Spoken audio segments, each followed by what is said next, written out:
the information in a particular rock. So rocks that contain many elements, such as iron and uranium in their reduced states.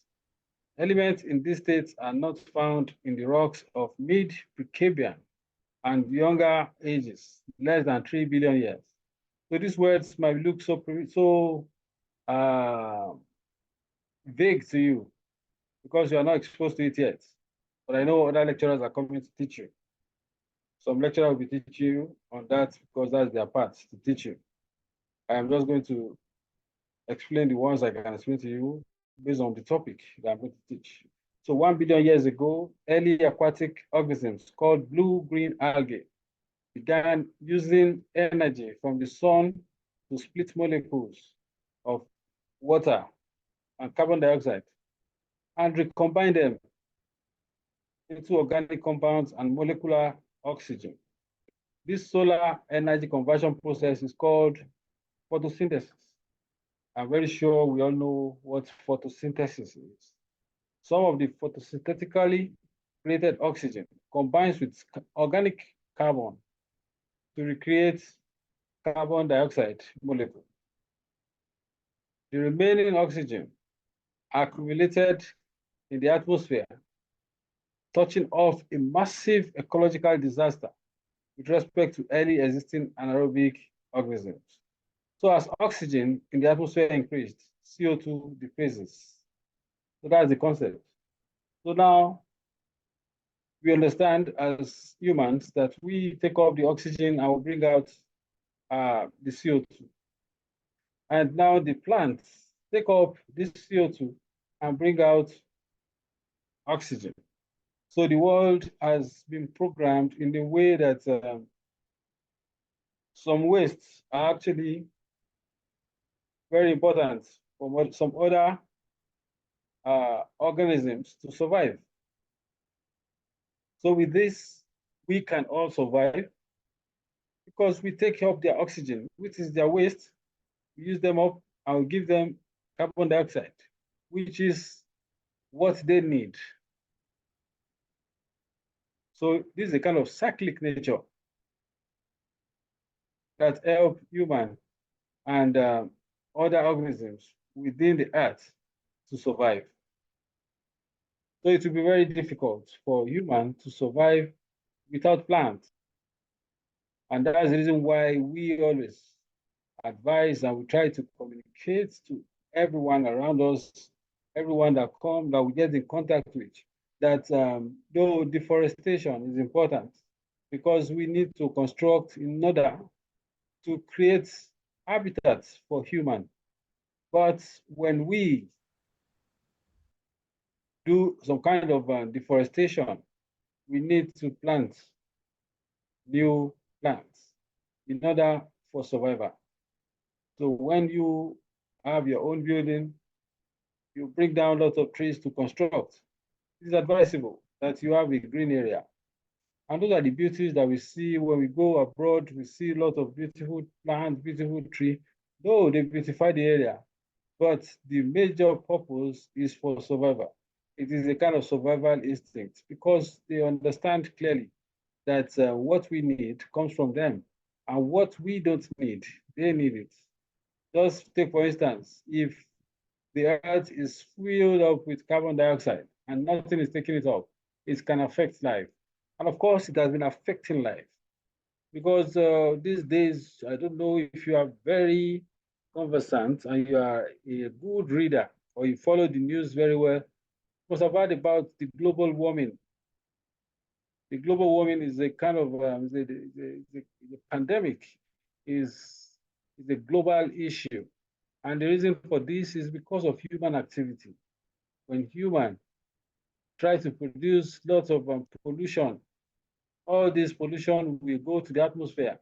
They will interact with the atmosphere to form something called the greenhouse gases. So these greenhouse gases will now deplete the ozone layer. We must have heard about ozone layer before in our high school. Ozone layer protects us from harmful radiation from the sun. So because of this, ozone layer has been depleted. So we have now direct contact with the sun. So the sun is very much, and that's the reason why these days you see several kind of sickness. They say cancer of the skin, cancer of this, because this radiation are coming directly to the skin, and of course, our skin is so sensitive to several kind of things, and that's the reason why most of our ladies they use something called the sunscreen. Because the sunscreen now acts like a blanket, protecting their face from UV radiation. And those days, there's nothing like that because the atmosphere and the ozone layer was stable. But because of development, we have several things that are actually disturbing our ozone layer. Development brings forth industries. Industries now will send in pollution. This pollution will deplete, will go as greenhouse gases. They will react in the atmosphere and they will now destroy our blankets, the ozone layer. I will now be facing problems. The rainfall those days was very accurate.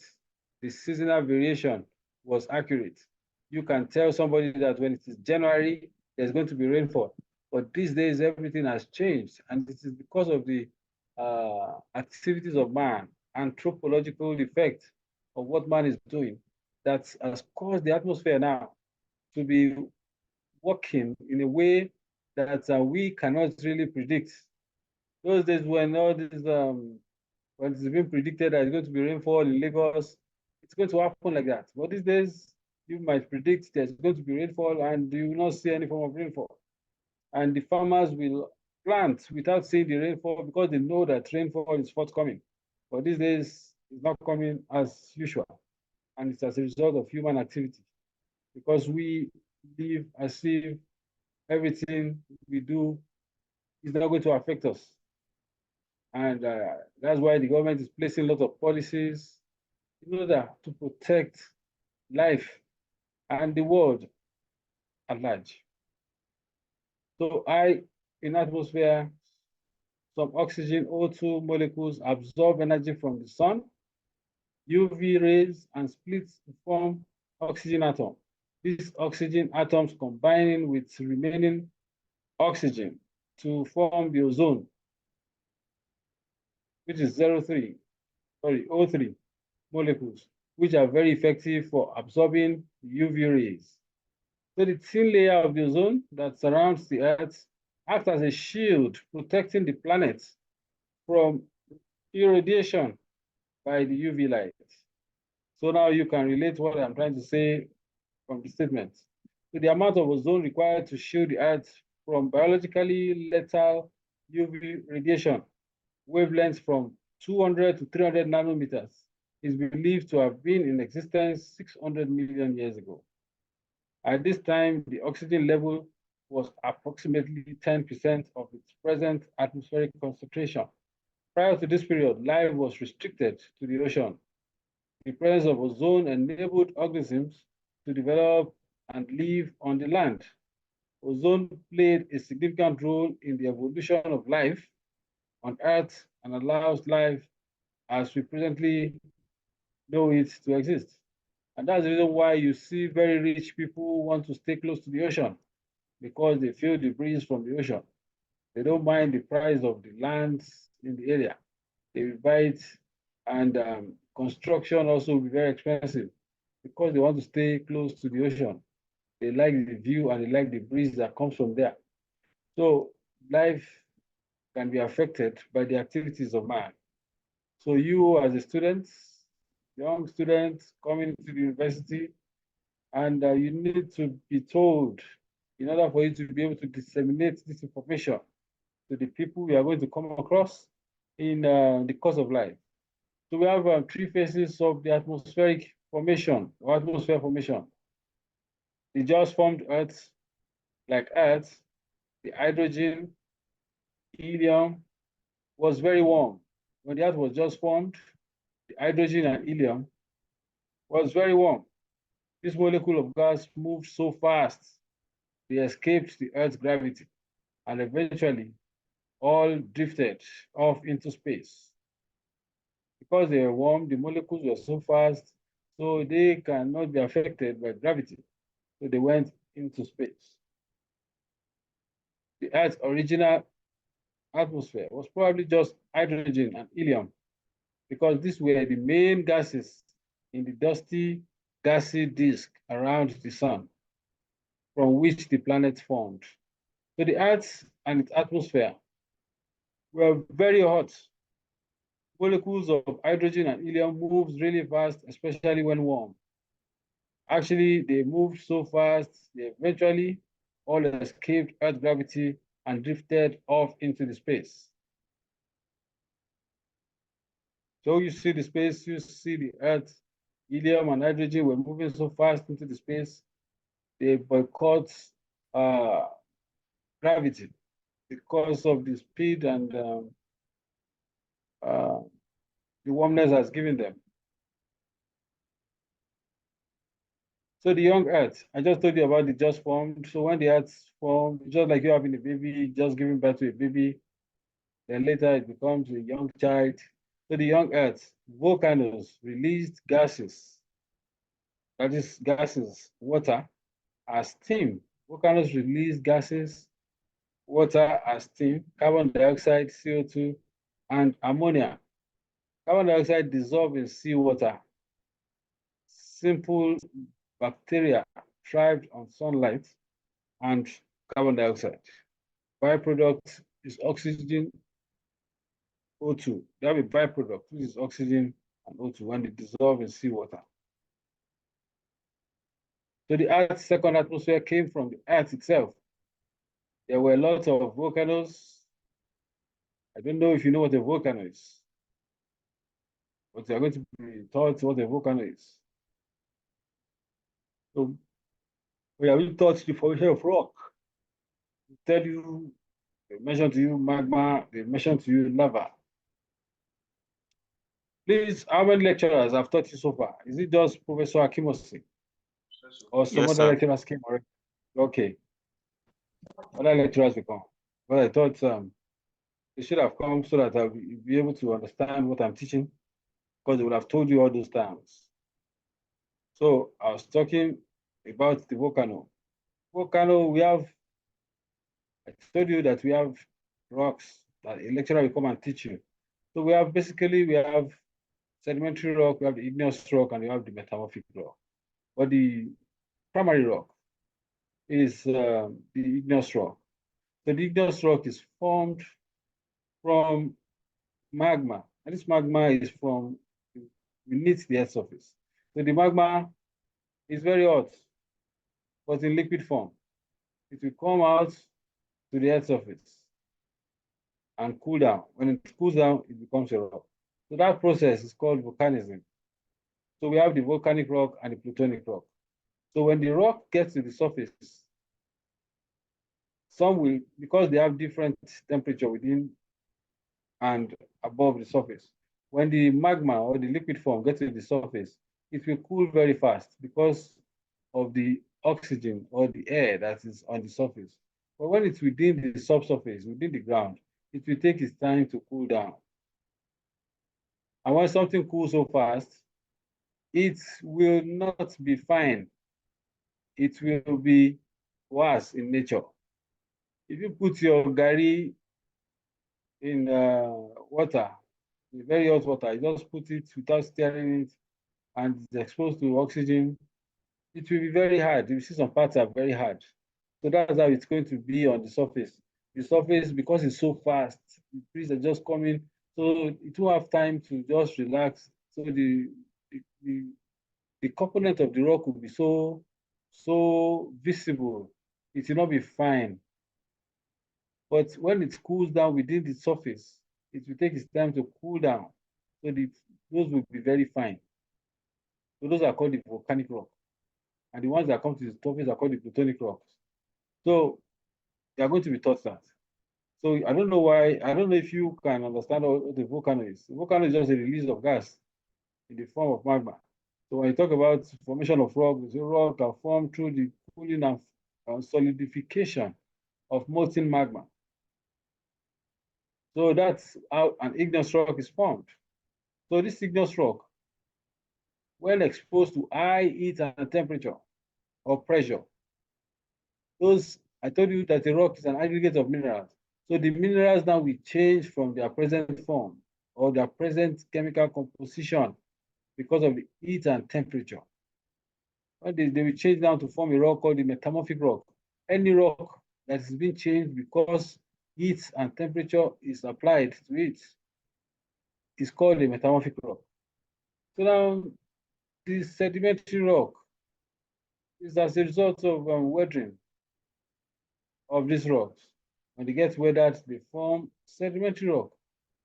So those are the rocks that we have, and those are the ways they have been formed. So there are lots of volcanoes, many more than today because Earth crust was still forming. So the volcanoes released stream, with steam, that is water, with 2 hydrogen atoms and 1 oxygen atom. They also release carbon dioxide with 1 carbon atoms and 2 oxygen, that's carbon dioxide, and ammonia, 1 nitrogen and 3 hydrogen atoms. Those are what the volcano releases. So this is our atmosphere. You see the CO2 coming to the earth. When the CO2 gets into the earth, water in form of steam is brought out, then ammonia is also brought out from the earth.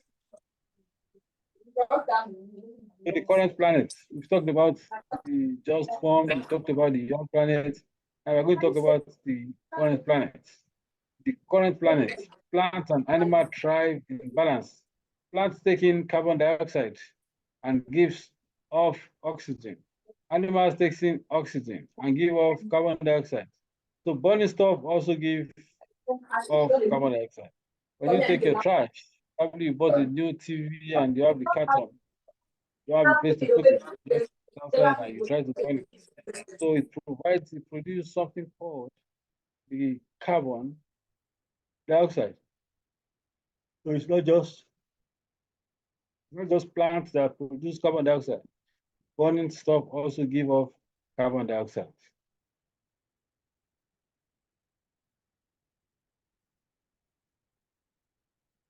So much of CO2 dissolves into the ocean eventually. A simple form of bacteria developed that could leave an energy from the sun and carbon dioxide in the water, producing oxygen as a waste product. So oxygen began to build up in the atmosphere while the carbon dioxide levels continued to drop. Meanwhile, the ammonia molecule in the atmosphere were broken apart by sunlight, leaving nitrogen and hydrogen. So the hydrogen, being the lightest element, rose to the top of the atmosphere, and much of it eventually drifted off into space. So my slide is a bit much because I'm going to have just a class with you. After today, we are going to meet in your 200, 300, or 400 level. So just bear with me because just the topic that involves me explaining too much things. As a result, it's going to be a bit much.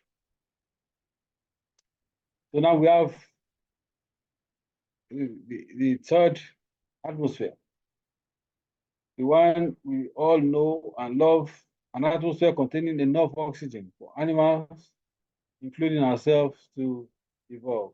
Now you can see that the Earth was not just oxygen at first, it contains other components, but as a result of volcanism and other processes, it now reacts. We're now having abundance of oxygen for animals, including ourselves. So the topic we'll be talking about atmosphere and hydrosphere. So I've tried to explain to you to some extent what an atmosphere is, and of course the components of an atmosphere. So now we are going to be going into the formation of hydrosphere. The hydrosphere formed approximately 4.5 billion years ago, around the same time as the atmosphere. So when the planet formed, there were high level of volcanic activities, which expelled a huge amount of water vapor into the air. Additionally, some minerals within the deeper layer of the Earth contained water. As Earth cools, the water vapor in the atmosphere condensed and fell as rain. When I was explaining to you the hydrologic cycle, talked about condensation. So when water go back to the atmosphere, they get condensed before they come back as rainfall, which is precipitation. So this cooler condition meant that when water reaches the surface, it could not evaporate instantly and could accumulate. These cooler conditions also meant that water released by minerals in the crust could accumulate on the surface as well. This marked the formation of early hydrosphere. Over time, water began to collect in large basins, forming oceans and sea. That's how waters are formed. So the concept of minerals and rock. Rocks and minerals are known to be the building block of our active planet. They are the reason how the landscapes are formed, and this provides all the necessary, valuable resources needed within our environment. You know, when you talk about landscape, I told you that the rock is an aggregate of minerals, and of course, they can be weathered. These minerals are not uniformly distributed within the rocks. So when they're exposed to weathering, some parts might get weathered easily, while the other parts remain very stable. So as a result, when some parts that are weaker or less competent get weathered, the other parts remain stable. So the weathered parts might be moved away by agents of weathering or agents of erosion. They remove agents of weathering like erosion. Those materials might get eroded by wind or water or whatsoever. When they get eroded, it might form something called the valley, while the stable side will remain as the mountain. So with that, it has formed a kind of landscape that we are seeing today. Sometimes you just look at it and think maybe this mountain just grew up as a kind of heap, but it's not the case.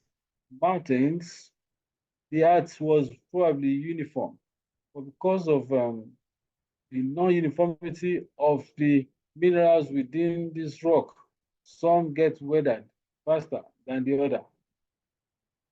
So landforms are formed.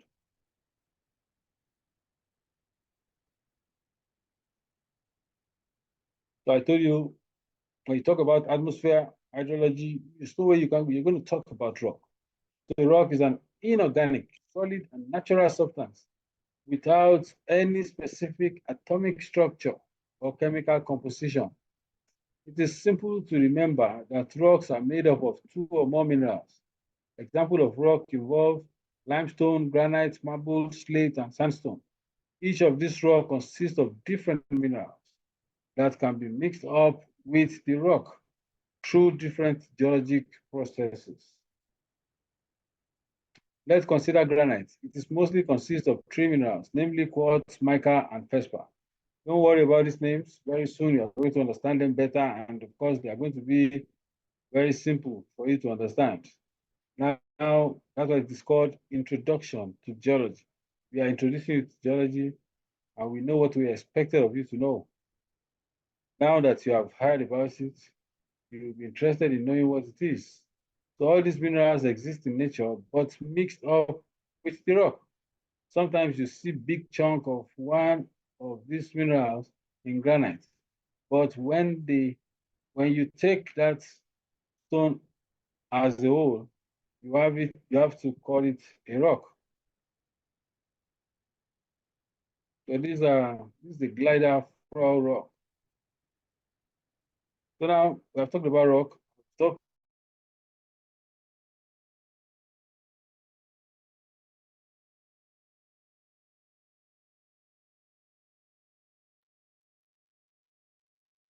Sir,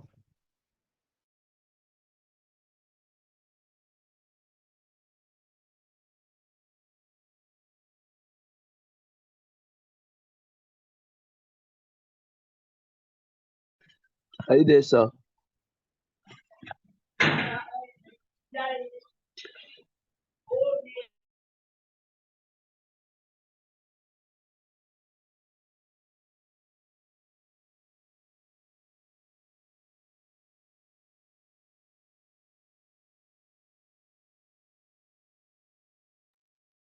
mine has gone.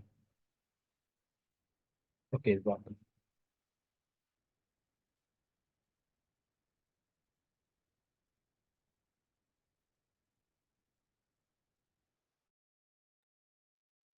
Sir.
Hello, sir.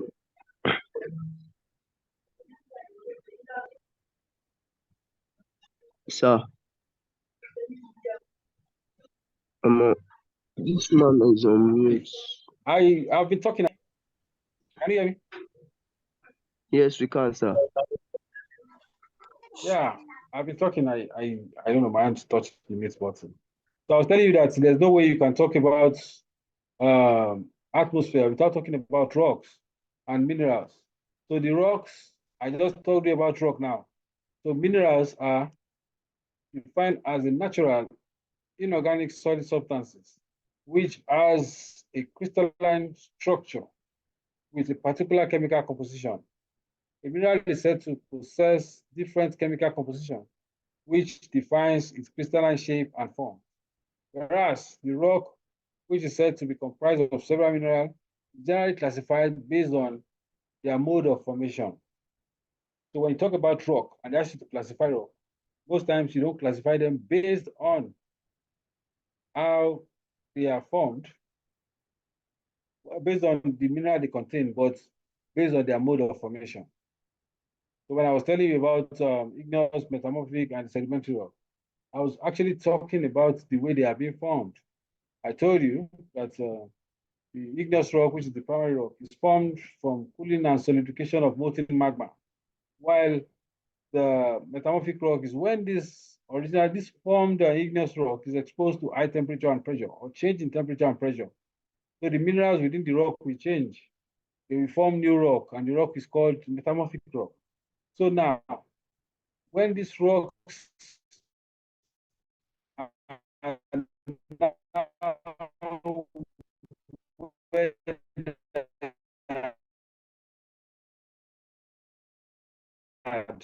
metamorphic or igneous, have classified them just based on their mode.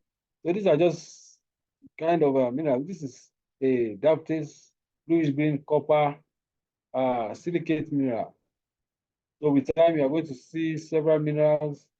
So here is a way of showing you the difference between rock and mineral. So you can take your time to read that. I've said that several times, why a rock is comprised of several minerals. Why a mineral is just the crystalline, organic. Just read that. I've talked about the types of rocks. So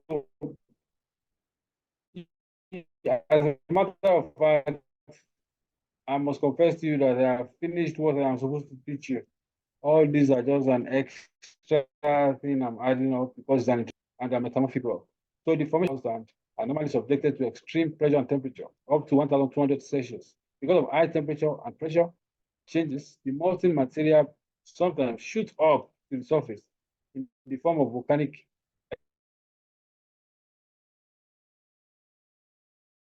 eruption, and they cool down to form the volcanic or extrusive igneous rock. Alternatively, some of the molten material may cool underneath the earth surface very slowly to form the plutonic or intrusive rocks, and changes in pressure that igneous rock do not contain organic matter or fossils. The molten material interlock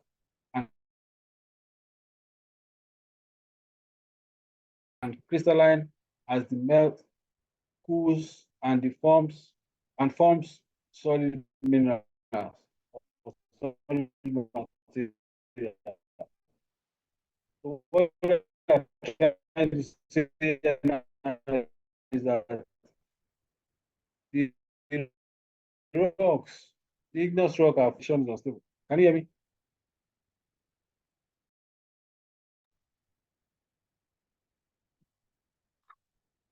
Hello, can you hear me? Yes, sir, we Yes, can we hear you, can. sir. But it's breaking, Okay, sir. thank Yes, you. sir, Yeah, we the can hear. network is showing that my network is not. That's why I'm asking. So I told you already that the igneous rock are formed from the surface, from the subsurface. So because they are formed with very high temperature and pressure, and they melt some materials within the subsurface,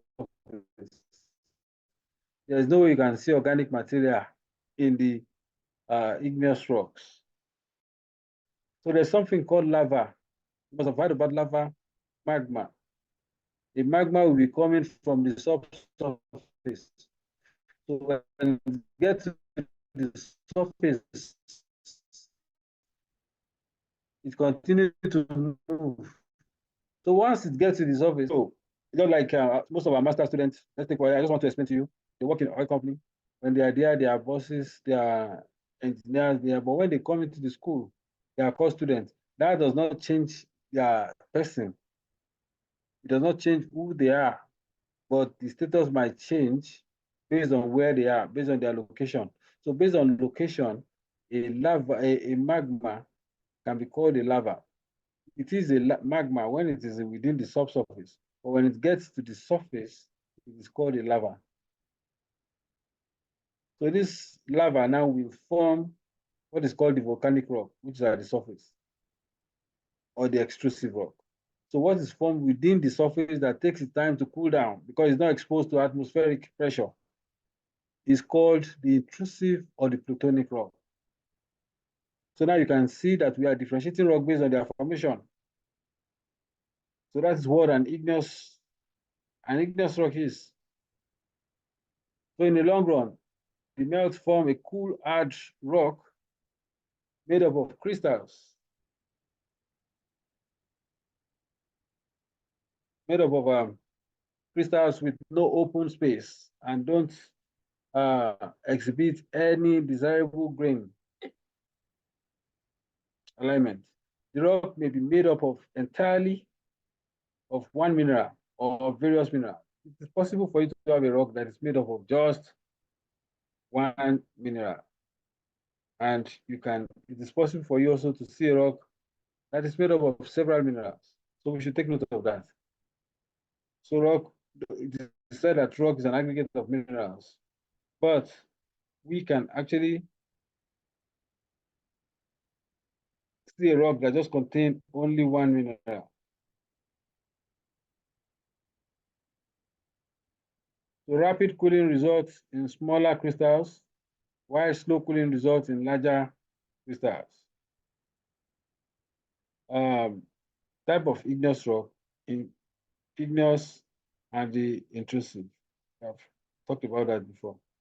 So the intrusive, I've explained to you, the ones that are formed within the subsurface, while the extrusive are called the volcanic rock, the ones that are formed on the surface. I've explained that to you. You can just read through when you get to your, maybe at night, you can just read. For example of igneous rock, there are more than 700 known types of igneous rock, and most of them are formed under the Earth's crust, since volcanic events are not all that frequent.